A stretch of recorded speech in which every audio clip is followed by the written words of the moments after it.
যখন পার্লামেন্টের প্রথম অধিবেশন হবে তখন যতগুলো অর্ডিন্যান্স মাঝখানে হয়েছে সবগুলো অর্ডিন্যান্স পার্লামেন্টে প্লেস করতে হবে। পার্লামেন্ট সেখানে বিবেচনা করবেন, বিবেচনা করে যেটা রাখার প্রয়োজন সেটা রাখবেন, যেটা রাখার প্রয়োজন না সেটা চলে যাবে। এবং 30 দিনের মধ্যে যদি এটা র্যাটিফিকেশনের ব্যাপার আছে, যদি কোনো আইন যদি র্যাটিফাইড না হয় তাহলে এটা চলে গেল।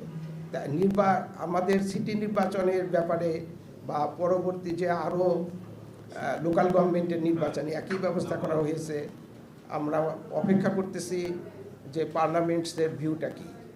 পার্লামেন্ট সংসদ যদি এটাকে বিবেচনা মনে করেন সঠিক, যা এটা যদি তারা ভালো মনে করেন তাহলে সেভাবে নির্বাচন হবে।